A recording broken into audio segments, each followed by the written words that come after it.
Talk about my grandbaby. Hold on. Wait a minute. What are you doing, Debo? Wait a minute. Lord have mercy. Good morning. Good morning. What's happening, family? What up, Facebook family? How y'all doing this morning? Welcome to the show. It is Michelle Bryant here at WNOV 860 AM 106.5 FM. Let me just put y'all up, because y'all came in on the conversation. Hey, Shell, what's happening? Tell baby boy I said good morning. But let me put y'all up on conversation. So I did what grandmothers do. I was bragging on my grandson. He went fishing and he caught his first fish. And mind you, it's a teeny weeny little fish. But it's called a guppy. Whatever it's called, he caught it. What them fish used to buy the whole bucket of and cook them up, them smelts. Whatever it is, he caught it. He cooked it and fried it. And he cleaned it. They sent me the video of him cleaning his little fish. Oh. And then so he gave it a bath. Oh, y'all gonna keep messing up with my grandson's accomplishments? And then he fried it. And they sent me a picture of he had zucchini. He had his fish that he had fried. It was two little pieces. It was. And some strawberries. You know what? Hey, he gave the fish a whole bath when he cleaned y'all, a whole bath. Y'all gonna get off my grandson. I ain't heard nothing about y'all grandkids catching no fish. Yeah, hey, I ain't even caught one. Let alone cooking. I'm just saying. Yeah, I thought that Keith was the only hater, but clearly we have others. Hate. We have others. Let me say good morning to the haters in the studio. Hater number one. Hello, Debo. How you doing this hater morning? Number one would be Mano. No, it's you, boo. Every day, it is you. In all sincerity, Michelle, I am certainly blessed and highly favored to be here on this moment. There you go. There you go. It's sad that he has turned blessed and highly favored into there you go. consternation on our part. Like, hear this. I'm grateful for another day in the land of the living. Yeah, oh my. Oh my. And you shaking your head. You know you're on camera, right? Oh my. You gotta move it right to left. What church is that? Is there the mothers in the church or the brothers? The church. Oh my. That's over his church. The brothers be doing that too. What's the name of your church again? Be doing that too. Watch me over and over and one more over. Until I'm clean. That's it. In his no, I'm good, man. Thanks for asking, Michelle. Anyway, I didn't really care. Just trying to stay warm. I didn't really care. It's cold as hell. I did. I know you didn't. It's obligatory. You got when you walk in the office, you look at dead in people's face. Obligatory. you gotta say something. You just obligated to say something. But let me go to hater number two in the room. I feel like I'm choosing door number one, door number two. You better choose wisely. Door number two, hater. Hey, hater. How you doing this morning, Mr. Well, Ash? How you doing this morning? He didn't even let you get it out. I know. What? I can't with y'all. I cannot with y'all every day. Hey, how you doing, Mr. Rideout? Today, a good day. It's a good day. Okay. You want to know why? Why? It's a good day because it's Hood History Moment. Oh, I've been waiting. Y'all thought I forgot, huh? Y'all thought I forgot? No. So I didn't forget. Today is Hood History Moment. And what do we have this morning? Well, today we're going to talk about One-Legged Willie. One-Legged Willie. One-Legged Willie was the first person in the hood to bring the convenience store to you. He had a long leather jacket with shelves in it. He had everything on that shelf, from hot ham sandwiches to power steering fluid. No pockets, shelves. No pockets. He had shelves in his leather coat. Before Walgreens was Walgreens, One-Legged Willie was hopping to it. He'll be in your neighborhood with his coat open. He had watches, hot ham sandwiches, screwdrivers. How do you keep them hot? and he had a baby microwave in his pocket. Today we celebrate you, One-Legged Willie. Because of you, we got Family Dollars, dollar stores, and Walgreens all in the hood. The original convenience. The original convenience store. One-Legged Willie, hop to it. This was brought to you by NJ Liquor. Know your history. I'm out of there. Hop to it, One-Legged Willie. I just want to say, I keep them in the chamber. we ought to, like, I can't believe I'm saying this out loud, but we ought to be put off the air. This is such a disgrace. This is so bad. I keep them in the chamber. Somebody said, y'all do more hood history than y'all do real black history. And I said, well, listen to Keith's show. He hold a book up every day. You can learn something. Hey. He hold his little book up every day. I mean, you got to know your history. Here's my suggested reading list. Y'all shouldn't do that because you know Keith is listening. And they already say that you give Keith such a hard time. I'm diverting people to get their history from Keith. He holds his book up every day. Because they're not going to get none over here. He'd be so proud holding up his little book. And this is what we're talking about Michelle, today. I wanted to say this to you quickly, though, not to try to shift gears. No. Okay, what? Jermaine had talked about it on yesterday, but I actually saw that video, and it just disturbed me to the depths of my soul. What video? To see that 64-year-old man get shot in the head like that. That is crazy. Yeah. And then the boy fell to the ground, got himself back up, picked the gun back up, and shot the man again. Man, he was walking to the store. He was minding his business, walking to the store. Wait, this was driving Concordia? Yeah, King driving Concordia. He was coming out of Green Ring Liquor over there. Mm-hmm. Terrell, a good friend of mine, owns the place, and I don't. And what happened? I don't know about the story. Yeah, it was on the news. It's all in the news. It's. He walked up behind the dude, shot him in the back. Pull it up on Channel 12. They showed the whole video. So the 64-year-old was shot? Yes. And who shot him? The man walked up behind him, Michelle, and shot him. A 30-year-old dude. He was 38. walking. They got a 38-year-old in custody. Come from behind him. Boom. And he killed him? Yeah. I killed him right there. So did they catch the 30-year-old? They got him in custody. Was he mentally ill? Do we know why he shot him? We know he's mentally ill. That's what I was just talking something about. Like that to an elder. Because that just makes you think of the brother that was over off of 27th. Yeah. Walking around with the AR-15 and whatever. Like, you know, you had a death wish. See, but this is the thing, though. Him walking with the gun ain't so much of the crime. I guess when he started shooting in the air. But you know what's even more amazing, folks? That we've seen white folks do worse than that's what I was walk about to away say. alive. Yeah, like walking with the gun. But at what point in traffic did he shoot at the officer, though? After he shot in the air and the officers pointed and told him to drop the weapon, that's when he shot at the officers. And then they returned fire. Yeah, I can't do a whole lot for him. If it was John Wachowski, he would have been taken into custody. I mean, yeah. I have heard and seen of some incidents on the south side, West Dallas, Cudahy, that, a man has a gun, they drop the weapon, and then they tase him and stuff like that, and he lived to see another day. I mean, well, we know that the treatment is different. Yeah. I think about the officer, the white guy over in Glendale who grabbed that female police officer by her hair. Yeah. And had the gun on the porch and, did nothing happen to that man. Like, other than being taken into custody without incident. Oh, he was alive. Yeah. So I think about that all the time. I'm like, let a brother or sister have grabbed that white female police officer by her hair. And live to talk about it. And this is what tripped me out about this whole incident. Man, out the gate, they are already taught that we are the threat, that we are the enemy. Right. Already out the gate. So, their training is training them to, hey, these guys are a threat out the gate before you even interact with them. And this is crazy to me, man, that we automatically I wonder are the suspects in their simulators black.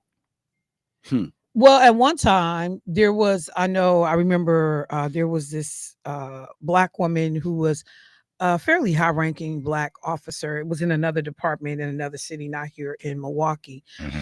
And she actually ended up going on the shooting range, but she was there for a meeting for something else, but where the police actually have their shooting range. Mm-hmm. And they had used pictures of black men as target practice. And she happened to walk by and notice that one of the pictures was her brother. Oh my who God. had been arrested early on in life for something he had done. And she said that, yeah, they were using pictures of real people and all of the pictures was black. And she had never seen it before, you know, but she just happened to be over by the range and she saw him. And she said, so you training officers and using black images and black faces to train them on the shooting range. So I did pull up this story. A 38-year-old man accused in an execution-style killing of 64-year-old grandfather on a Milwaukee sidewalk was arrested on Monday. Surveillance video shows a man walking behind the victim and then shooting him Friday afternoon at MLK and Concordia. A Milwaukee family is now looking for answers as to why someone would shoot and kill Carl Thurman, a beloved grandfather, brother, and neighborhood handyman. The family spoke with WISN on Monday. A nightmare that my brother has to die like this. And he walked away from the guy, said Charlotte Lewis, Carl Thurman's sister. He was the glue sometimes to the family. When we were going through different things, he'd make you laugh. He was an entertainer, very smart, very crafty. The video attached to the story is paused before the shooting. Okay, so they just let you know that you can see this.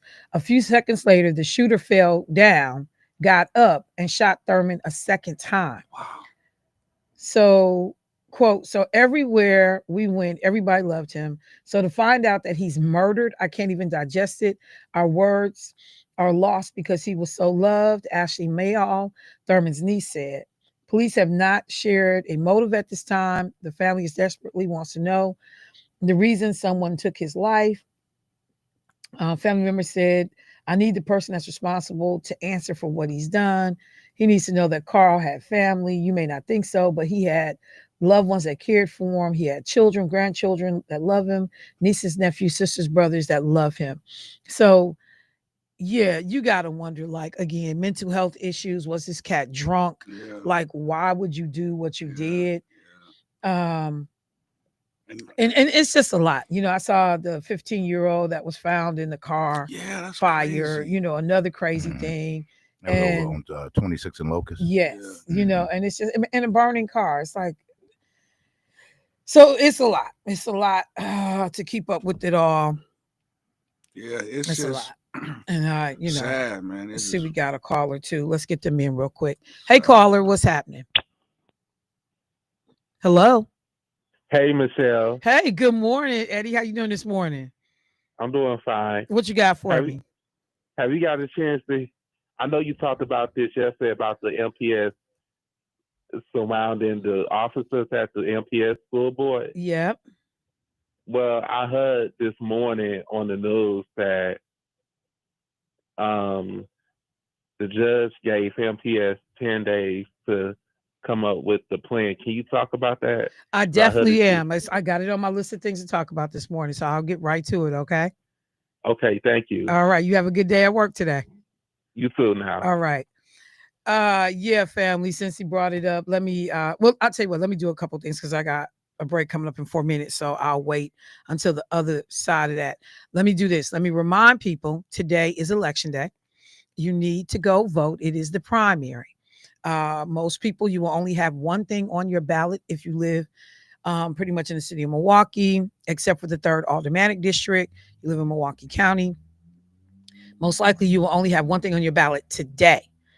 On April 1st, which is the general election, there will be more things on the ballot. There will be judicial races, the Supreme Court race, Department of Public Instruction. So there will be many things on the ballot on April 1 for all of us to vote on. Today, we have the Department of Public Instruction primary. 3 candidates are in it, and it is Brittany Kinzer, it is Jill Underly, and it is Dr. Jeff Wright. I have said that I am not endorsing in this race. Most people know I don't do a whole lot of that, but I will tell you after I thought about it some more, I'm gonna tell you that I just have real concerns about Brittany Kinzer and her alliance and cozying up with the Republican Party. I just got a whole bunch of problems with that because I know what Republicans do to education when they get their hands on education. Except for when they're trying to win a presidential election, like Scott Walker did, when after years and years of gutting education in terms of funding, then all of a sudden you pour hundreds of thousands of dollars in because you're trying to make a point to help your candidacy for president. Remember when he had that little short-lived, what was it, 6 months run and burnt up like millions of dollars to be president of the United States. So I will say she's way too cozy with Republicans for me. And just being around a Republican in and of itself is not bad. You know, I have Republican friends. So it's not bad. Is that like having black friends? Yes, it is. It's just like that. But when I understand Republicans' track record on education, yeah, I can't mess with Republicans then. I don't mess with Republicans on education. You stripping, Black history out of the curriculum. You just doing a whole bunch of shady stuff. So she too close to Republicans for me. I will say that. So go vote, go vote, go vote. Tell family members, friends, go vote, go vote, go vote, because only 2 people will come out of this election today and advance to April 1st. The way the Republicans are going, this is who they're telling their people to go vote for Brittany Kinzer. And so it will be, even though this is a nonpartisan seat, it has very political, implications. I'll just say it like that. The other thing I will say real quickly, last night got a chance to go see Punch 9. I want to thank all of the folks that showed up to see the movie that Dr. Lakeisha Myers. It's really interesting. When you used to working, you don't know anything else to do but to work. And when she was a state legislator, the members of the Black Caucus would hold a month of programming for February that they would do either in the Capitol, in the community. And even though she's not in office anymore, she's still committed to educating the community. So she did a showing of the movie Punch 9, which is about the historic election of Harold Washington as the mayor of Chicago. A number of listeners from the WNOV family were there. Let me say hello and good morning. I saw a lot of friends and cool people. And many of us, as we watched the movie, you could hear like different points and inflections when you realize certain things you didn't understand about Harold Washington. You didn't know about Chicago politics. You didn't realize how hateful that whole thing came to be. And there were a couple of takeaways I had watching this movie. And I would encourage you, particularly if you are a student of politics or you're somebody that's interested in politics, and just the way things are done, because people have used Harold Washington's election as a case study in how to win elections. People have used Harold Washington's election as a case study in how to win elections. Quick question on that, Michelle. Did he run against one of the dailies? Yes, there were Daily Sun. Okay. So there were 3 people. That was a 3-way primary. Byrne, is her name? Jane Byrne, Daily Sun, and Harold Washington. And Harold Washington was considered a nobody, even though he was a member of Congress at the time. Mm-hmm. He was in the House of Representatives when he ran for office. Mm-hmm. But white people so dismissed him, like, you're nothing, you're nobody, you don't have a shot. And they kind of treated it like that until they had their first debate, and Harold Washington walked the floor on both candidates. And when I say walked it like he talked it. I'll talk about it on the other side of the break. Go ahead.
to Say Something Real with your host, Michelle Bryant, on WNOV. All right, family, welcome back to the show. So before I went to the break, I was taking a quick second just to talk about the movie Punch 9, which was about the historic election of Harold Washington over in Chicago. A couple of things I mentioned yesterday. Harold Washington actually went to boarding school here in Milwaukee. One of his main mentors, Ralph Metcalf, graduate of Marquette University, Metcalf Elementary School or middle school, whatever it is named after Ralph Metcalf. The Metcalf Park, absolutely. An amazing statue of Ralph Metcalf inside Metcalf School. And, you know, Barack Obama is shown in this movie, and you can see him at Harold Washington election or campaign events. Barack Obama talks about that. Watching Harold Washington was one of the things that helped to inspire him to run for office, but also showed him a pathway to get it done. And the thing about watching that movie real quickly is just that, number one, and this is something I tell people, you know, all the time. I am a member of the Democratic Party. I sit on the administrative committee of the Democratic Party because I was appointed to sit on the committee by the chair of the Democratic Party. I've served as an officer with the Black Caucus. I'm the secretary right now for the Black Caucus for the Democratic Party. But I tell people all the time, Democrats can get it just like everybody else can get it in terms of critique and criticisms and challenges and pushback. Watching Punch 9. So Harold Washington, I want to say what year? I think he was elected. Let me just make sure I got it right. Harold Washington elected in 1983, which is what I thought. So I had just got out of high school. I was familiar with what was going on in Chicago because this race was being followed around the world, quite frankly, not just the country, but the world. Not just Illinois, not just the country, but the world. And the reason why it was being followed around the world is because Harold Washington was a Democrat. He was a member of the House of Representatives. So he was serving in Congress when people called him and said, Harold, you should run for mayor of Chicago. Democrats, white Democrats, when Harold Washington got in the race, and as I said, it was Jane Byrne, Richard Daley's son, and Harold Washington. And the Democrats, the white Democrats, for the most part, there was some black folks too, but majority white Democrats, they all shifted when they got through the primary. So Harold Washington wins the primary. So he beats Byrne, who was the previous mayor, white woman who had suckered black folks, made them think she was going to work for him. And then she actually put in some of the most racist people in office that she could go find, like literally went to a KKK rally and said, you, and you come work for me. And all the black folks that voted for me, suckers, you ain't got nothing coming. And so Harold Washington beats Daley's son, beats Byrne in the primary. So now he advances to the general, and he is running against a Republican person, Epton. Democrats, like I said, for the most part, white Democrats did not support Harold Washington, even though he was a fellow Democrat. They flipped over to the Republican side and was supporting Epton. And the whole message was basically anybody but this black man. Anybody but a black man can be mayor of Chicago. And this is a city that historically had been Democrat. Democrats made up like 80% of the city.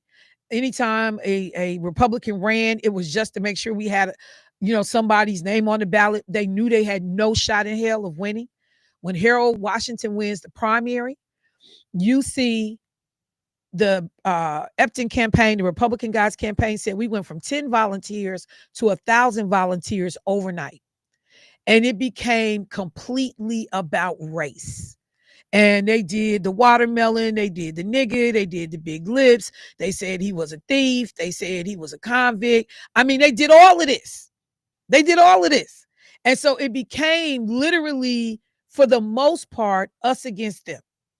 But the thing about Chicago was heavily Black and heavily Hispanic. Harold Washington was able to forge alliances with the Latino community. And even though it took a lot, he ultimately won. But he was willing to go into the neighborhoods of white folks who hated him, did not want to see him win. And he was talking about, this was in his second election because he had got reelected.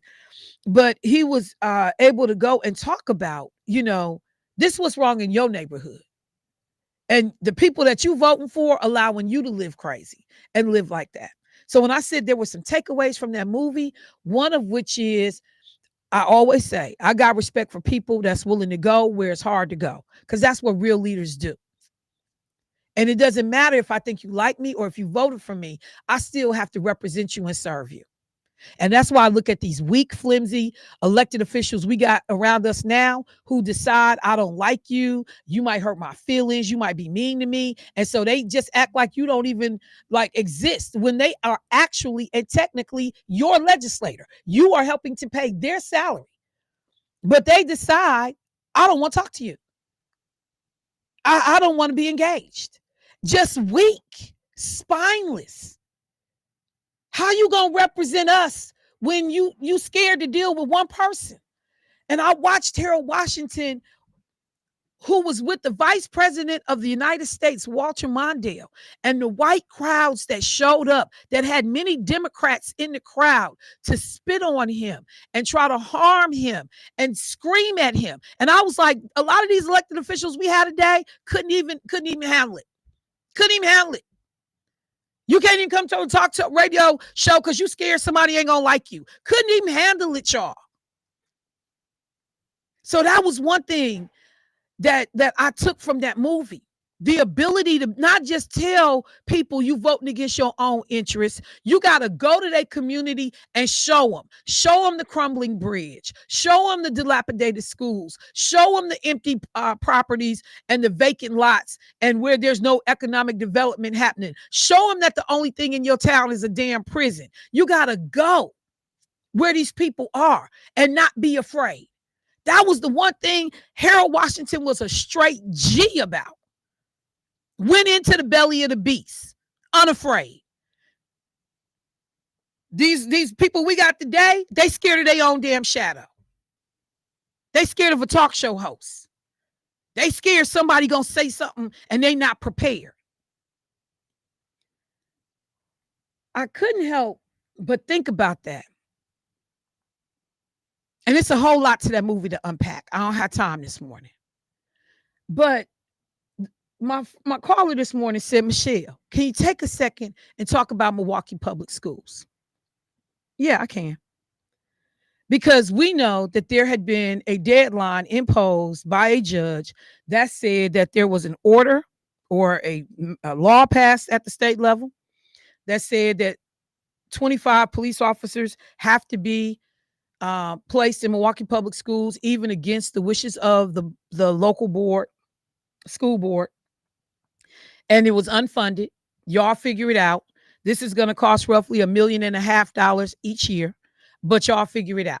So Republicans in Madison gave Milwaukee a bill for $1.5 million per year and said, figure it out, basically to benefit white police officers in this department.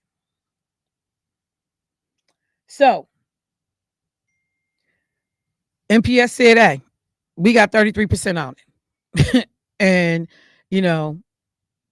whatever you want to do. The city of Milwaukee wasn't trying to pay for nothing. Or, they was mediating and negotiating. And the only thing that the press person or whoever the comms person was from the city could come out with a statement, say, hey, this was supposed to be confidential negotiations behind the scene, and MPS basically violated that because we were mediating behind the scenes. Hey, bro, this ain't that top secret. Somebody got to figure out how to make this happen. So all of this, covert, they blew through our agreement. Ain't nobody here for that. We want to know how it's getting paid for. So they still haven't resolved it. So a judge comes through because the deadline was yesterday that these officers had to be placed back into the school. That deadline got missed. Again, MPS said we got 33% on the cost and we'll pay for the training for these officers to be in these schools with our kids. At some point, they still can't get it resolved. So a judge now comes in and says, y'all going to split it 50-50. 50-50. City of Milwaukee, 50. MPS, 50. Why was that hard? Because what they both should have done was come together and sue the legislature. That's what should have happened. That's what should have happened. But see, there are a whole lot of political considerations and why people won't do what they need to do, because some folks believe that they got friends with Republicans and they trying to keep everybody happy. And yeah. Somebody said, if you live in Glendale, you don't vote for the state superintendent instruction. Yeah, you do. It's a statewide position. If I didn't make that part clear, because I said, yeah, if you live in Milwaukee. So my bad. Yeah. No. It's a statewide position. But so they got to do 50-50, which completely, at this point, there was nothing else fair to do. Somebody got to absorb these costs. The district shouldn't have to absorb them on their own. The city of Milwaukee, who was always talking about MPS, is a feeder and a pipeline into future workers for the city. And, these children being able to be academically prepared and brilliant and ready to lead, we have an investment in that. So I don't know why it was a whole conversation about who was going to come to the table. But again, they should have teamed up and sued the state of Wisconsin. That's what they should have did. See, people are too beholden to folks. When you take your money from certain groups, when you get your endorsements from certain people, folks become beholden. You got to watch what you do and say. And make no mistake, Republicans have a metaphorical gun to our head all the time in terms of executing policies. Look at what Republicans are trying to do to the folks who have suffered these fires out in California. Donald Trump. If you want aid, then you need to change your voting laws. The hell that got to do with fire? And then I'm like, so I don't see people jumping up and down telling people in Virginia and in Kentucky, more importantly, all them floods y'all got happening down there. If you want aid, you got to change your policies and your laws on abortion or on this or on that. It's obscene that we would do this. So that conversation is happening. They're going to have to, figure it out, do what they got to do to pay for this, these officers. But we got a bigger problem at MPS. And I'm going to just say our parents and community are a part of the problem because we allowing stuff to happen and we not raising hell about it. Now, mind you, yes, there have been some raucous meetings. There have been some voices raised, but it's not, when you look at the population, when you look at the number of people that could show up, when you look at the number of issues we got to raise saying about, it's not happening at the scale that it needs to. When I talk about this guy, Sean Kane, yesterday, who is, giving press conferences about lead. And then people talking about this man ain't even got the prerequisite licenses he was supposed to have when he got hired, and how somebody in the HR department at MPS lets that application make it to the board, and how none of the Swifties on the board are able to pick up on. I don't see in here where it says the man got the licenses he's supposed to have. And this man gets approved and is allowed to work there for years without having the licenses he was supposed to have. Like, that's nonsense to me. This whole thing with Brenda Casilius, I'm sorry, that was a nonsense hire to me, because there's nothing that says this woman is a rock star that can turn around a failing school district. Nothing, Nathan, zero. And the board can't point to it. They can point to what she did for students that was already excelling, students that was already proficient. But what did you do to turn around the Boston school district? Nothing, Nathan, zero. And yet you bringing her in here. But this was the thing that got me. She got hired, or she got told and offered, and I guess accepted the MPS job, let's say on February 12th. On February 14th, why was a communique sent to faculty in Milwaukee Public Schools on MPS letterhead from Dr. Casilius? She ain't on nobody's payroll yet. I don't know if the background check was completed on February 14th, because they told us when they made the announcement, she's been hired. We just got to complete the background check. I'm assuming contract negotiations still had to be worked out, because that's what we were told, that she just had got hired on like February 12th. 2 days later, when she don't even start her job with MPS until June or July, why is this woman sending out communication to Milwaukee Public Schools staff talking about the road ahead on official MPS letterhead? Were you an MPS employee? Can I, Michelle Bryant, send out an official communique to Milwaukee Public Schools staff and I'm not an employee? I'm not on payroll? Like, what the hell are y'all doing at the school board? Just in terms of basic protocol. She's not an employee of the district yet. Why is her name on MPS letterhead? This whole process, to me, has been rushed, and to me, got some mess in the game. I don't know what it is, but just like everything else, in due time, it will show itself. This woman ain't got no business sending out a communication to all of the staff on MPS letterhead 2 days after it's announced that she has been selected, pending her background check. And the contract got to be negotiated. I don't know if she signed any paperwork. Is she actually on MPS's payroll right now? Why would you be letting her send out stuff on MPS letterhead? See, that's the kind of stuff that is concerning to me about who's running the ship. This just basics. It wasn't no rush for her to be reaching out to nobody yet. You had just got announced 2 days ago. So you got staff and faculty and people in the school who see this and they like, what is this?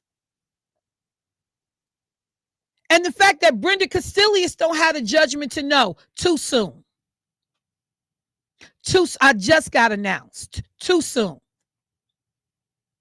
I don't even know if contract was completely negotiated, but there's a way to ease people into this stuff. Too soon, chick. Too soon. So, a couple of things. When we were in the break,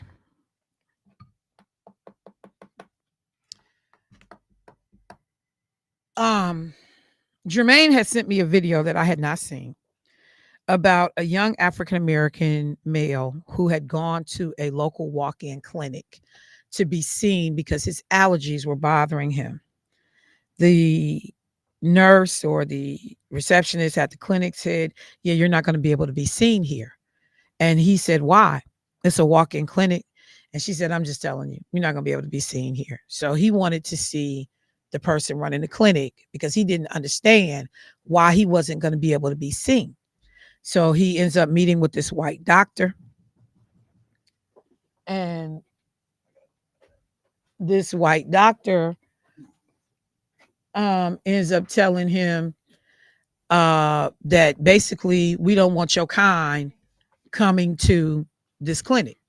We don't want our patients having to, quote, clutch their pearls and hold their purses when they see you, because you waiting on your brother, your mother, your sister, your grandmama, what y'all call it, big mama. Like, I can play the video. He says all of this, and the brother is recording the whole thing. And the brother was like, so let me just be clear. So you're not going to wait on me in a walk-in clinic because of the color of my skin, because of what I look like? He never says because I'm black. He just says because what I look like. And the doctor, then basically begins to berate the brother's intelligence. Like, I don't know, like, why is this so hard for you to understand? I mean, as a high school dropout, it's probably difficult. And the brother is like, wait, what? He was like, do not insult my intelligence. And the doctor proceeds to insult his intelligence. And then he said, what's your name? And the doctor was like, why? He was like, oh, so the brother looks up on the wall. The doctor's degree is up there. And I forgot what his name was, like Kenningham or something. And so the brother says, oh, you're Dr. So-and-so. He says, well, my patients call me Dr. K. He said, oh, you're basically trying to be impressive. You can read a big word. Like, he just turns, you sitting there like, going, and the brother is video recording, like, do y'all see this? Do y'all hear this? And the doctor, completely based on race discrimination in 2025, will not see this brother at a walk-in clinic because you sending off the wrong vibe. We don't want that vibe in here. Do you even live in this community? So Jermaine and I were talking, because these occurrences are happening more and more every day. Sheets are off. People feel free to just be racist and say whatever they want to.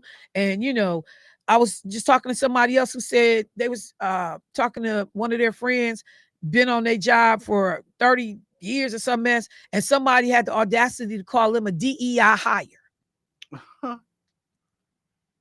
Doing the job, outperforming all of y'all, and you open your mouth to call me a DEI hire. But you got underqualified people going to the Department of Defense, all these people firing folks at agencies who have no qualifications whatsoever to be doing any of this stuff. But because you white, you right. Remember that? If you white, you right. If you brown, stick around. If you black, get back. All of that's like in our face. So Jermaine was saying, I'm worried about my kids, my grandkids. What were your comments, Jermaine? Yeah, I was saying that that I'm very worried about my kids and my grandkids and the kids to come after, because they gonna have to deal with this stuff. And you made a valid point that you was like, they not even gonna be ready because we not ready. Yeah. And I've been thinking about that since you said that. That was the thing I said to Jay. I was like, bruh, they not going to be ready because we haven't prepared them to be ready. Yeah. They not going to be ready because we ain't ready. Yeah. Like, I'm when I watched the video of the guy being told by the doctor, I'm not going to wait on you because of what you look like. And I'm sitting here, and the way it ended, the brother ended up, because the doctor was seated on one of those little stools the whole time he was talking to the brother. The brother was standing up. The brother ended up like knocking over a shelf, a metal shelf that had a bunch of supplies on it, and just walked out. Somebody said, I just had this conversation with my spouse as well. But I'm like, Michelle, what would you have done in that moment? Because I've had moments when I knew I was being mishandled because of my race. Yeah. It's been a long time though. It's been a long time. And I literally was like, in that moment, what would you do? Jay, you want to say something? I'm just sitting here thinking. With your fist balled up. Yeah, because I'm I don't want to say mad because only dogs get mad. But I'm angry because just imagine if your kid or your grandkid or your loved one needed assistance and needed help, and you're told, I'm not going to help you because of how you look, even though you got every ability to help me. You're not going to help me. But we knew that happened. And I mean, think about it. This is just reminiscent of an earlier period in time. That's why you had and I can't think of the brother's name right now, who created the hospital so that they could train Black women to become nurses, so that they could train Black healthcare providers. That's why McHarry Medical Facility is so important, because there were people who would not treat us because we were, of a different skin color, different race. And people thought that they were better than us and would just let us die in the street or take them somewhere else. But this idea that we have a whole, and caller, I see you, I'll be right there. We got a whole generation of young people who've not dealt with overt racism. Yeah. They've not even been sat down to watch Eyes on the Prize and watch, some of the historic information. Today is Vel Phillips' birthday. There are kids in our city right here in this town who don't know who in the world Vel Phillips is. And the fact that y'all can live anywhere y'all want to in this city because of her, the youth for the NAACP, Father Grappi, all the different, coalitions of people that came together to march for 200 days in this city for open housing rights. And that she kept introducing legislation to make it so that Black people could live anywhere they wanted to in the city. And the bill kept being shot down by other members, of the Common Council. We, on one hand, while I get frustrated that, again, y'all know this is one of my rants, that the Holocaust is required education in the state of Wisconsin twice while you in K-12. Jewish people met with Alberta Darling when she was a senator, convinced her. She in turn brings it to Republicans, or everybody get on board, and we gonna mandate the history of the Holocaust be taught in Wisconsin public schools, even though the Holocaust did not happen in the United States. It is not a part of American history. Is it world history? Yes, it is. But there are all kinds of genocides that happen around the world that are not mandated. And even the language in that bill does not specify the other genocides that have to be taught. And don't say who teach them.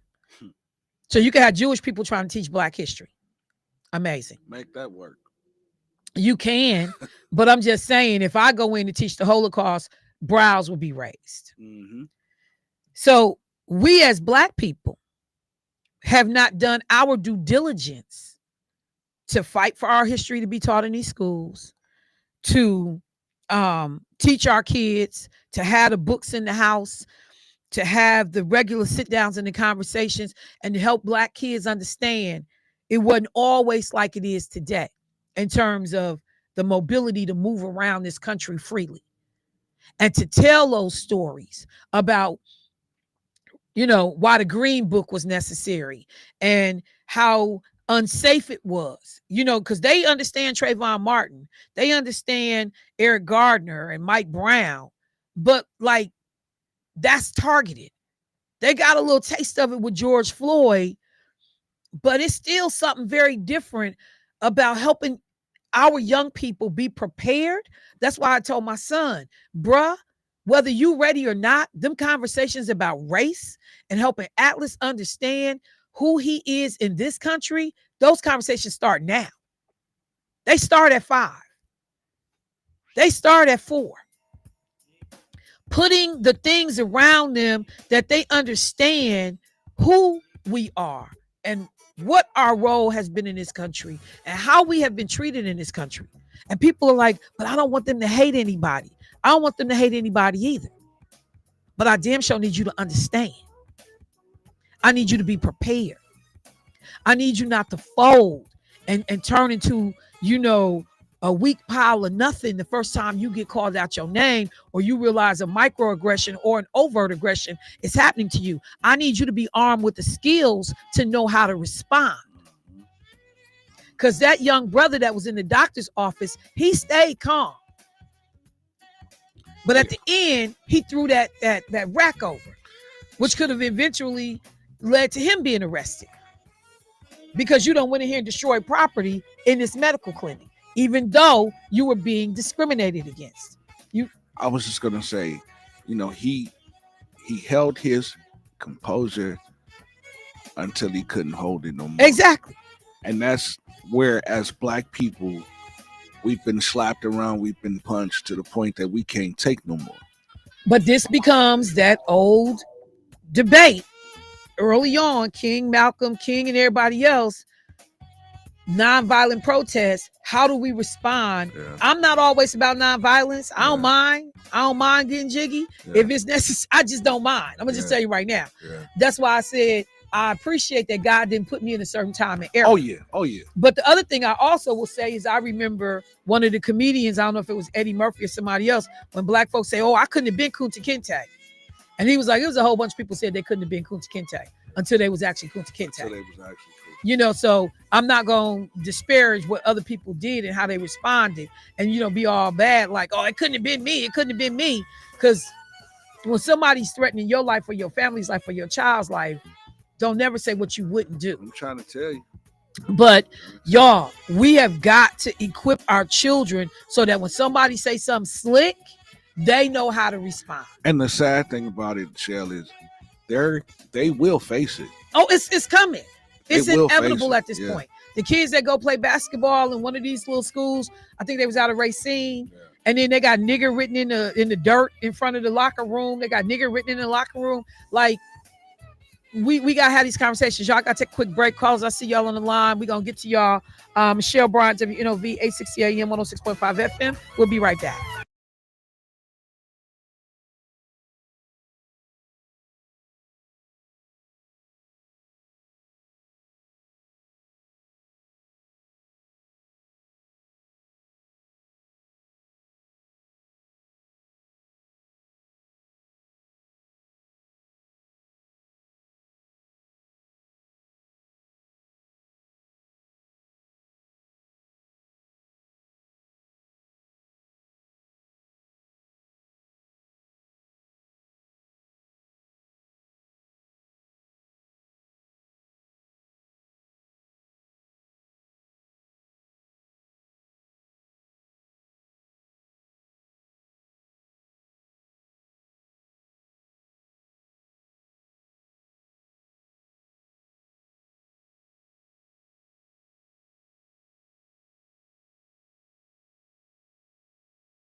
Michelle Bryant on WNOV. All right, family, welcome back to the show. Let me go straight to the phone line. Had a number of people that checked in. Hey, caller, what's happening? Hey, Michelle, how you doing? Hey, good morning. How you doing this morning? Good. I'm gonna be real quick. So probably ask this question since I've been on hold. But ain't that a lawsuit What's that? with the doctor? I mean, yeah, it's but this is the thing. I mean, if that's who you gonna take it to? The way Donald Trump is doing the court system, we getting rid of Civil Rights Division, we getting rid of EEOC. In a minute, you're not even gonna have anybody to take it to. And so you're just supposed to take it? No, you're not supposed to take it. No. I mean, you can actually go to the medical board to challenge this dude's license. You can bring lawsuit, but number one, finding somebody that'll take the case. Like I said, the brother got him dead to right. He's on video saying all of this ignorant stuff. So yeah, while you can take people to court. Yeah, he can. But he said it's just like a black man in the forest that's yelling, "Who's going to hear you?" Yeah, like basically ain't nobody gonna care. So he was like, "You can tell them you all can you tell want, whatever you want to, but who's gonna do something?" And no, you cannot be denied service on because somebody said it's not a lawsuit. It is, because you can't be denied service based on your appearance and your skin color. And he literally told him, we don't want your kind in here. Yeah. You messing up the vibe. So no, it's room for it. Because you can't be biased. Now if he would have hit him or something, then he would have got in trouble for that. So it's got to be a way that we can't go backwards where now. And I'm gonna say this. I wanted to say it last week, but I said no. I'm gonna hold off on this because every time I bring it up, I get a lot of pushback. But until we change our ways too, y'all, we gotta stop calling each other the N-word. We gotta stop killing each other. We gotta stop all this. All this is beholding them, y'all. Now they already beholding. They think they can do anything they want to us, say anything they want to us, all that other stuff. That we gotta get. I mean, I don't even know what to say no more. When I thought about that 15-year-old boy that got burnt up in the Carmen show, that broke my heart. We got some heartless stuff going around in our own neighborhood that we got to address. Would you say the 64-year-old granddaddy that got? I mean, come on, what's going on? And then we got to put up with this crap too. I agree with that. I mean, and let me just say this, and I I know why you get flack for saying it, because the reality is that while there seems to be an overabundance of drama happening within the community, we've always had drama within the community. You hurt the people that's closest to you, and people do stuff that's out of pocket. That's for sure. But I still have to look at those two things to some degree separately. Because the way people choose to discriminate based on race, engage our community, be disrespectful to our community, it didn't matter if we all dressed up in our Sunday's finest and never used the N-words and were completely wonderful to each other. People that are hell-bent on hate, they're going to do it regardless. So we got to have a conversation. I agree with you, but I don't know that those conversations belong in the same space, because we have seen over the years historically where Black people wasn't doing any of the stuff that we see on some level right now. People still was killing us. We still couldn't sit at the lunch counter. We still wasn't welcome, anywhere in a company to get a job. So it didn't have anything to do with us and the way we behaved internally within our community either. People that were hell-bent on hating us, they just hated us. But I get that, Michelle. I truly understand every word that you're saying, and I agree 100%. But we shouldn't be harming each other, though. I mean, and that's true. You would think over the years, if we ain't tight, and what do they say, as white as or white now? Yeah, like you said, Michelle, we gonna have those incidents, but not crap like that, Michelle. I mean, and I agree. But again, as long as man has been alive, not the stuff that happened to my baby. Not stuff like that. Come on, man. I'm just look, fam. As long as man has been on this planet, they have harmed each other, and we don't have a market on it more than anybody else. White folks kill white folks and jump frustrated. white folks and rape white folks every day. It's just talked about differently or not at all. Yeah, that's true. But it happens every day. As long as there Michelle. are people, you're gonna have some reckless, crazy deviants in the group. As long as there are people, the majority of us do not act like that. Frustrated. I know, I'm frustrated, but hang on to the fact that the majority of us don't act like this. Yeah, we don't. And I agree with you, Michelle. Yeah. And then I really don't hear a lot of us calling on, except when we get the one brother that calls in on the show, and I'm being nice, like calling him a brother that comes on the show, and I'm like, can't you see what's happening? Byron Donaldson, Tim Scott, and people like that, don't they see what's happening? I mean, if his kids walk down the street, Byron Donaldson kids walk down the street, what's they gonna look? Who do they look like? Right. No, I mean, and he gelling for this? Come on, man. I'm frustrated, Michelle. I don't even know what to say no more. I try not to be violent, but I want to hit somebody in the eye. Yeah. No, I hear, and that's why I said, and that's why I said it's important. Just punch him in the eye real hard, Michelle. It's just like this dude, man. This dude, somebody got to have some cojones and stand up to this dude, man. No. Michelle, I sent you something the other day. Y'all need to watch this thing on TV called Paradise. Oh yeah, I saw that. I'm gonna try to check Paradise, it out. I saw it. Okay. It's a female. Elon Musk, and what they trying to do to this, not just this country, but the world. Y'all need to check this stuff out. I know I'm kind of like Keon. Oh, I know what I want to tell you and Keith. I do a lot of recordings, and so I save my recordings so I get to them. And I just got to my Black Nouveaux. Man, they got a nice thing on. I think it's the month of September about Keon. I don't know if any of y'all saw it. Oh no, I didn't know they did anything.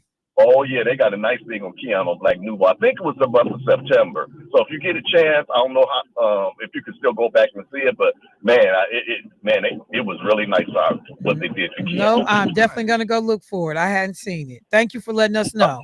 All right. Thanks for letting me get my frustration out. No problem, bro. We got to do it. Let me go to the next caller. Hey, caller, what's happening?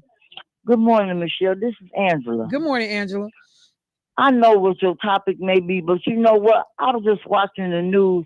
You know, they worried about cops being in a high school. This 4-year-old just got killed on 39th and Sheridan. He ain't even going to make it to high school.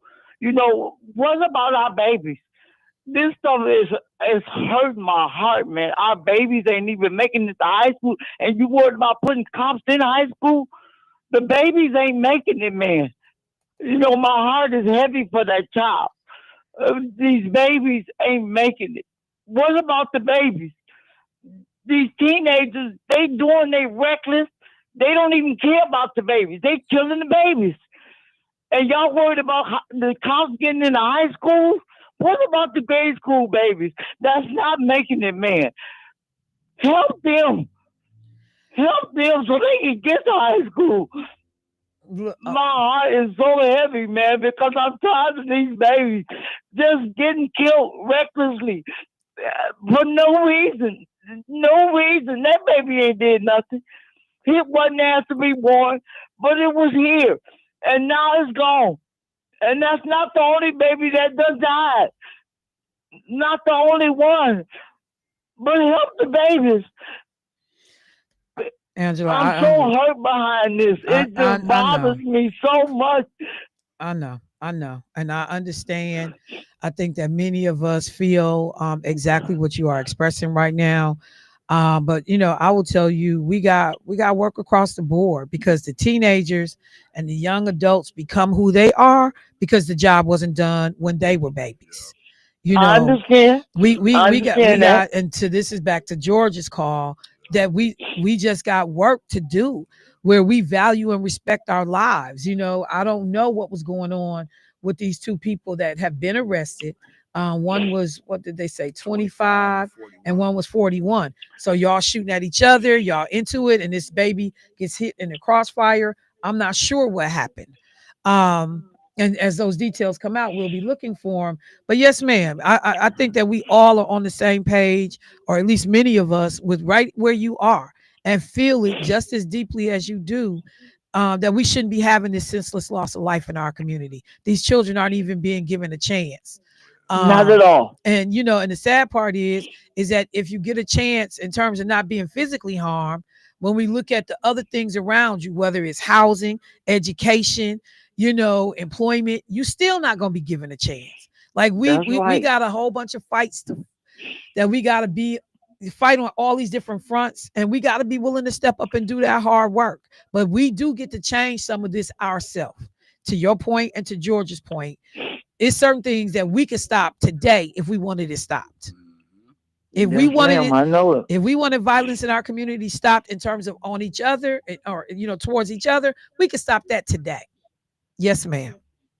Yep. You look, and then they blowing up. I know the young lady Gabby Petito, whatever. She lost her life due to her boyfriend, but they blowing that up. They blowing it up because of her color. That's the only reason just it racist. is. Just racism. They ain't talking about nobody else but her. She ain't important. Not to me, she ain't. I feel for the family that they lost their daughter. I do. I have sympathy for that family. But still, don't make that an issue about just that one individual. Talk about everybody else. Right. Talk about everybody else. She ain't the only color that lost her life. No. It's a lot of other people that lost lives. That's a whole different breed. Yeah, but y'all not talking about that. Y'all blowing this up like this is the main topic of the year. Gabby Petito. No, it's not. No, it's not. And it's another issue. I'm gonna get off. No, you're okay. It's a couple that was on TV. They were foster parents. Now I chose to be a foster parent. I don't have a criminal background as far as hurting children or anything, or no elderly person. But they denied me. But this couple got a foster baby and burnt it killed the baby. He burnt it in the tub. And I called the lady that I was dealing with. I said, "Did you see this on TV?" And they won't even give me a child. And I don't have any criminal background like that. I said, they didn't do a good background on them, and they got a baby. And they did a good background on me, and they still denied me. Well, a good background on me and still denied me. No, one of the things I would talk about frequently when I was a trainer with the foster care program is that, we frequently would see Black people who would go through the training, do everything they were supposed to, get their certification. And I would see these Black people in the store, at Walmart and Target, at, some event. And they were like, "Hey, Michelle, you was my foster parent trainer." I'm like, "Oh, okay. Girl, do you know we still ain't never got a child?" Right. It's been a year. They've still never placed a child with us.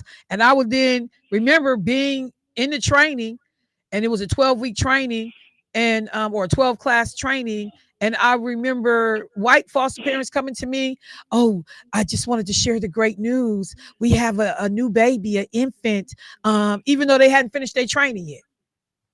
Exactly. I mean, I saw it. I saw it with my own eyes. So I know exactly what you're saying. I know exactly what you're saying. I'm just so distraught behind all that. You know what I'm saying? I'm a good person. I ain't got no great background, but as far as children go, I'm a good person. I don't want to do nothing but help a baby or help a teenage child. I don't want them to suffer. You know what I'm saying? I got love to give for anybody who wants it. You know what I'm saying? But if I can't help these kids, then who gonna help them? Y'all gonna give them to somebody that's gonna kill them? Right. And y'all didn't do a good background on these people, but y'all gave them a baby, and the baby wound up dying in their care. It just distraughts me how these people work the system and give it to the wrong people. But y'all did a background check on them. Y'all did a background check on me. Y'all know my whole criminal history. I don't have anything to hide. Check into it. It's there. It's public notice. But still, do y'all job. All right, do y'all Angela. job. I got you, sis. Thank you so much for the call. And again, I appreciate the frustration. And for folks that are, what is she referring to? Just real quickly, a pair of foster parents were charged with child abuse and neglect after baby suffered severe burns. According to them, taking this from I think from WISN. According to a criminal complaint, prosecutors said the evidence does not match the foster parent's story of a bathtub accident. The complaint says Jordan Cross told investigators he was running bath water for the 10-month-old when he heard a child break a glass in another room. He went to check the other room and heard the 10-month-old screaming from the bathroom. But prosecutors say evidence suggests the possibility that the child may have been restrained when the burns occurred or immersed in the scalding water and quickly removed. The complaint says that the child had burns over 22% of their body. When the police returned to the home 3 days later, they said that Cross grabbed a pair of knives and put them to his own neck, saying, quote, "I hurt my kid. I hurt my kid." Officers tased him and took him to a hospital for injuries to his neck. Prosecutors charged Cross as well as the other foster parent, Priscilla Lepak. She was not at home at the time the child was injured, but the prosecutor said both foster parents waited more than a day to seek professional medical treatment for the child. Both have been charged with neglect. Cross is also charged with child abuse. So this baby suffered burns over 22% of their body, and they had to endure that pain for a whole day because they didn't take them to the doctor, to the hospital. So that was that case that she was talking about. And Gabby Pepito is the white 22-year-old that was murdered, I think, by her fiance. And now, it's like this again, what we do when a white blonde woman goes missing, it turns into a, Lifetime story. And so to the caller's point, Angela, not to diminish what has happened to this woman, it shouldn't have happened. It's a horrible tragedy. But people talk about the way in which these stories are covered, the media attention, the media frenzy, and then every station got to cover it and everybody talking about it. And it's just like people say, Black women go missing every day. Hispanic, Latino women go missing, other races, indigenous people, Asians, anybody. But you don't see this level of coverage. And it just becomes irritating at some point. So let me do this for a sec. There are a couple other things I want to get to, but I just got to take a moment. I came in yesterday and I teased Debo and Jermaine about Valentine's Day. We already know Jermaine trifling. He ain't bought nobody nothing. He break it up right before Valentine's Day. Break up to make up. Let me say this. Somebody sent the information. Thank you so much. Black Nouveau, Gone But Not Forgotten, season 32, episode 12, Keon Jackson Malone's story. So if you are like me and you want to go look for it, go to Black Nouveau's website. The series, or it's called Gone But Not Forgotten. It's episode 32. Season 32, episode 12, pbs.org, and you can find it. If he was here, what we have to go through to know that they made a special about his life. Oh my God. He already thought he was smarter than me. Oh my God, what I would have to hear if he'd be like, ain't nobody make no story about you. I can hear it right now. But real quick, and thank you so much. I love y'all listeners. Thank you so much for sending that to me. And I'll make sure that I check it out. That's cool. He would love that. But yeah, so I was teasing the guys about, coming off the Valentine's Day weekend, what went on. Debo still trying to figure out how to get to dinner, just trifling. And Jermaine, tomorrow, I broke up on the 13th. So I'm going to suggest that, no, because it's so weird to me, it's creepy. But I saw a story that was done. This whole piece with artificial intelligence, as far as I'm concerned, some of this stuff is going too far. It's crazy. So there was a story done that talked about that there are AI bots, artificial intelligent bots, who regular human beings are kind of having a relationship with. So these are programs that you can put on your phone. You can set it up so that the person meets a bunch of different criteria that you like. And you can have like conversations. They ask you, how was your day? You tell them, like artificial intimacy with a computer program. And there was one guy that they interviewed who talked about, like, yeah, I've been in this relationship for like 3-4 years. And y'all late. Y'all just out catching up. And it's just drama free, it's stress free. And they showed him like talking to the program, like how I talk to Alexa at the house. And the program was checking back in. And And the guy was basically like, because you ain't got to worry about your feelings getting hurt. You ain't got to worry about a lot of the stuff that comes with a real regular relationship. So there are studies now underway about humans and technology and people that. Are you laughing? Computer love. Michelle, I got one question for you, though, Michelle. Why you putting Jermaine business in the street? Like hey, man, he told it. Yeah, I told it. He said it on air. I break up on like 13. No, I'm talking about him and this AI chick. See, okay, hold up. See, there you go. You the one that with the blow up in your closet. I mean, like, look, these are people, and some people are having this relationship even though they got a real relationship. So one documented case focused on a man in a stable marriage who has formed a deep romantic connection with a chatbot girlfriend. He reported that he respects his wife, but she was busy taking care of their kids, and he felt they had lost their sexual and romantic spark. So he turned to a chatbot to express his thoughts, ideas, fears, and anxiety. Like, so what did that do for him sexually, though?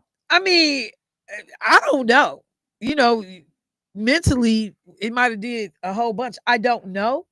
But I just think that it is interesting, and I need to be careful about like judging and or laughing about it, because there may be people in our own community who are engaged in this type of relationship.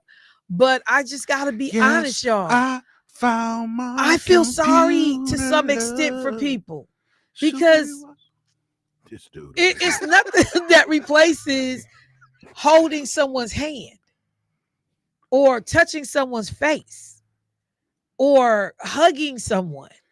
And that people have gotten to a point where they have made themselves believe that, just being able to hold up my phone, and then they can make like these, little people of themselves, like you playing The Sims, for people that play video games, The Sims, and y'all can have like a whole, like, y'all, what is happening to us? You haven't, your side piece is a chat bot on AI. And there will be people that be like, but I'd rather him do that than cheat with a real woman. Yeah, because I was about to ask you, is that cheating? If you telling and doing and experiencing stuff with this artificial intelligence chatbot that you're not doing with your wife or your partner, then it ain't cheating. You cheating your wife out of something. Well, could you file for a divorce? What you mean? I mean, not trying to be funny, but if you was married, like, would that be grounds, and would the judge grant it just depends on the state you live in. Wisconsin is a no-fault divorce state, so I don't have to give a reason for filing for divorce from you. But like in the South, it's a fault divorce state. So I got to be able to come into the court and tell them exactly why I'm asking for this divorce from you. But here in Wisconsin, I woke up and don't want to be married to you no more. And they can, give me my little waiting period, but then it's a wrap, bro. I ain't got to have an excuse to get rid of you. Yeah. In Wisconsin. Yeah. don't get me started. Let me go to the phone line. Hey caller, what's happening? I missed a couple opportunities just then too. Well, boy, listen here. I'll tell you more off the air. Y'all ain't getting on the couch with me today. Save it for your boy Keith. Because y'all know y'all some couch hopping Negroes up in here. Let me go to Jermaine. He's the one that oh my God. Jump on it in a minute. Be like, I gotta talk. Should I put my feet up or leave them on the ground? Somebody said maybe it's a financial thing. Therefore, the wife is staying, and she may have another man. I mean, turn off the bots But the thing is it ain't cheating until you get caught. Oh, see, I'm sorry. Let me be clear. Of course, it's cheating. It ain't If cheating you until never you get get caught, you are engaged in something that is not with your partner. So it's cheating, bruh. But what she don't know, Cheating is not about the idea of getting caught. It's about the act of what you're doing. yeah, You have the definition of cheating confused. So no, it is cheating I'm simply, whether you get caught or not. I'm simply quoting songs. And I'm simply saying, don't quote stuff that's wrong. That's not wrong. Oh, it's wrong. See, if loving you is wrong, then I don't want to be right. Get you, go to. I'm about to smack the brakes off this cat. I'm going to jail as soon as we go to commercial break.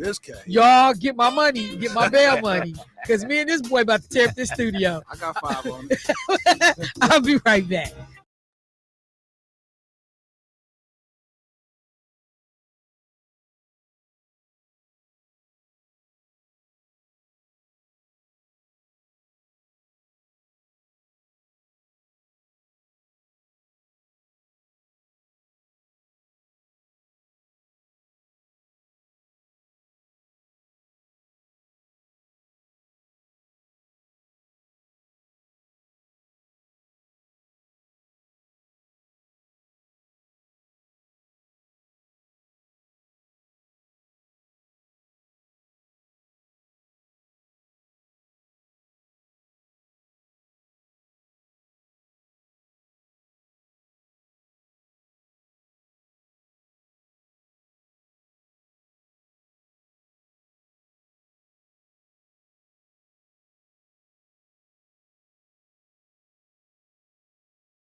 Moving forward with the beat of the drum, come and experience We Are the Drum, a vibrant celebration of the African American journey through music, song, and dance. Performances run February 21st through the 23rd and February 28th through March 2nd. Tickets are $15 in advance and $20 at the door. Order your tickets at CapitolProductions.com. Visit Torrance's House of Threads, 7732 West Burleigh, or Milwaukee Marshall High School. Come see why we are the drum.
with your host, Michelle Bryant, on WNOV.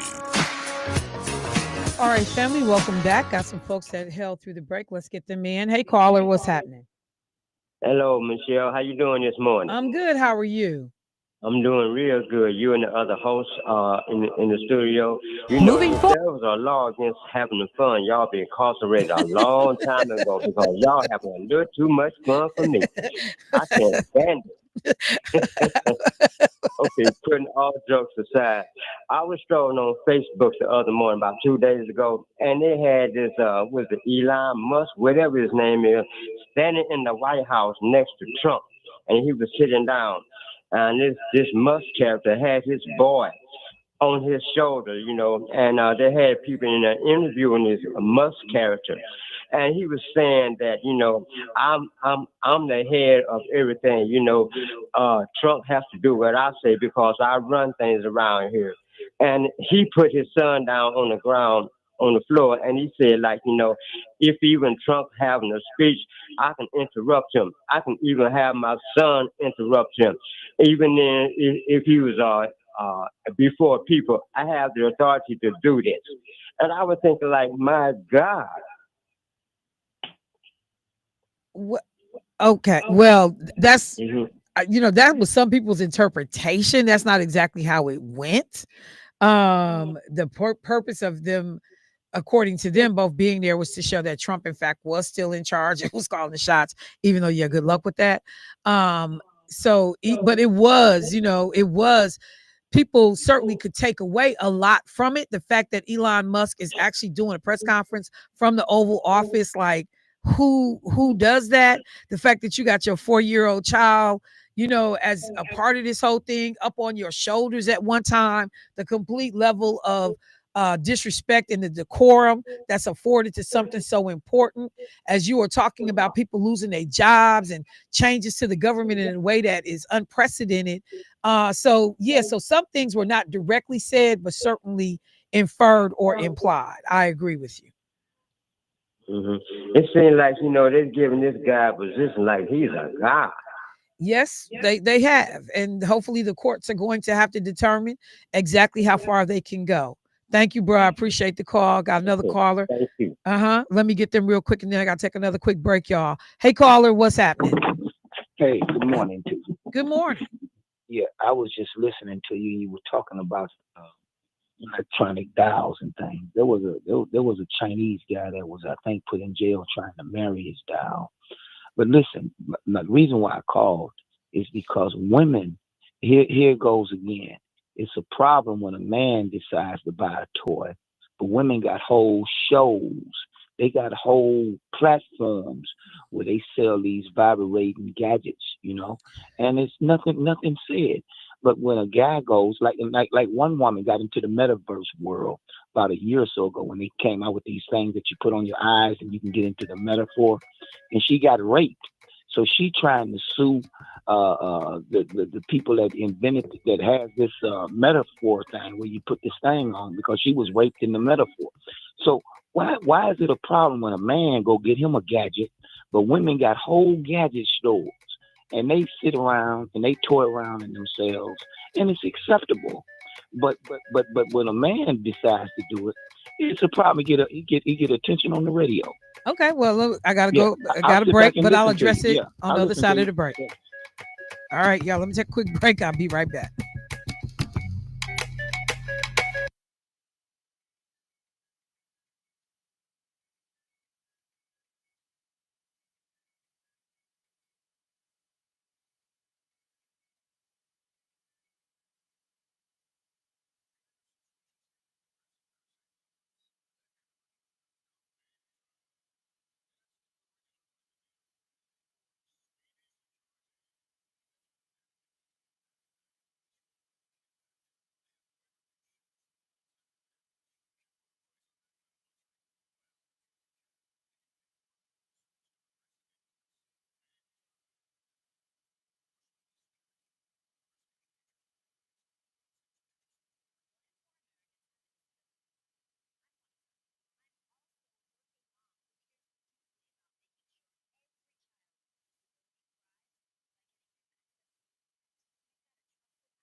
WNOV.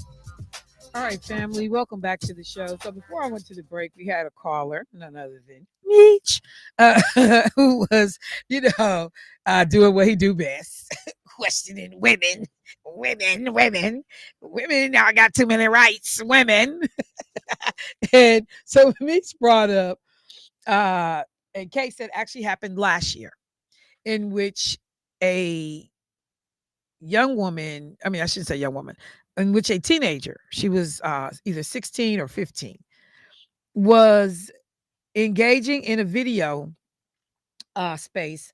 So this virtual space, which is called the metaverse, where people can interact with each other, virtual reality, augmented reality, but you can do all kinds of things in the metaverse. And this young teenage girl is, in this video space. And there are some adult men who come into the video space with their characters, and each of them have avatars. So characters that they've designed to either look like them or whatever they want to look like. And your avatar is representing you and moving around in this space. So grown men come in and they gang rape her character, the avatar, in the space. The girl is psychologically traumatized because she ain't there for that. She a child playing a video game, or a young person playing a video game. And now because you are literally immersed in this, like she can't pull herself out of it physically, like take the headset off, drop it, run away, because you caught up in this moment right now and people attacking you, and it feels real. And so, there were people trying to question, like, so should these men be able to be charged because they didn't, and they've actually had to go back and revisit legislation, because legislation talks about physically sexually assaulting, raping somebody, doing something to somebody. Not that you did it in a virtual reality space. But what people do appreciate, that's why the phrase cyberbullying is real. Because even though I'm not physically pushing you down, I'm not physically in the same room with you, what I can do online by way of bullying you can have the same effect as that playground bully or that person that you interact with physically, that's mentally and physically in some cases harming you, bullying you. So that's number one. Number two, I don't think that most people care about the dude that got some type of sex toy at the house, whether that's a blow up doll or this or that or the other. It's just people that, like, they really don't say anything. Now, you don't really hear about women having blow up men. You just don't hear it. So it's kind of weird and kind of creepy. But everybody grown, do your thing. The only time people start saying something is when we saw this recent wave of pedophiles getting dolls that look like children. And they were engaging in sexual behaviors with these dolls that look like kids. So people's like, we're going to have a law about that, because you crossing the line. You trying to do your pedophilia in a way that allows you, to skirt the law, because you're doing it with a fake doll that actually looks very lifelike. So I'm just going to say that, like, Meech, everybody ain't coming for men. People ain't coming for bros. Women not trying to have rights that other people don't have. But some things are weird and some things are creepy. And you ain't gonna never stop people from talking about that. But nobody's made a law that say you can't have your blow up doll. Did nobody come up with that law? It's not out there. Now, if people judge you and look at you sideways, hey, that just come with the territory. But there's nothing that prohibits you from having your whole committed relationship with yourself with an inflatable doll. There's nothing. So this conversation took a turn. Boy, I tell you, you find out something new every day. But I just want to tell people, if you have not seen this, pay attention. And I'm just going to encourage people like y'all, escaping into this reality, this virtual space does not replace human relationships. And they're messy, but they are amazing too. So I got a question. Yes. So if the police saw me body slamming my blow up doll, would I get charged for DV? No, you wouldn't. Oh, okay. No, you wouldn't. But if you do it in a virtual space, you might get charged with virtual DV. Rep Myers, or former state Rep Myers, is listening. She said, "Didn't we pass a bill about the child sex dolls?" We did. That was one of the last things I remember doing when we were still in the legislature. We did. So, I just want to say that a number of things we got to put on the plate. Callers, I'm sorry, I got to go. Yeah, I got to go. But, I'll leave the fire store the keys. Ooh, Jack. y'all can call over there. About to get rough. But we're going to have this conversation about the aggressions that we continue to face as a community and how we better prepare our children for this space that's ahead. Because if you think you're going to bypass it, I don't care what kind of money you have and what neighborhood you live in, you are wrong. You are wrong. Hey, Miss Ferris, how you doing today? Looking all like freak come out at night. Freaks come out. He was just. They don't even come out at night no more. It's during the day. He was just waiting. Bright and early. He was nighttime somewhere. Tokyo. Nighttime somewhere. So. Yeah. I just want to thank my co-host. Thank you for he come in on fire. This because he's ridiculous. He is here for silly. I'm glad all the we'll time. have to press no free Michelle t-shirt. Hey, I got 5 on the t-shirts whenever y'all want to print them. Hey man, I got 5 on them. At least he got some voted. That's all. That song is 30 years old. I know, ain't that crazy? That is 30 years old. We were in California.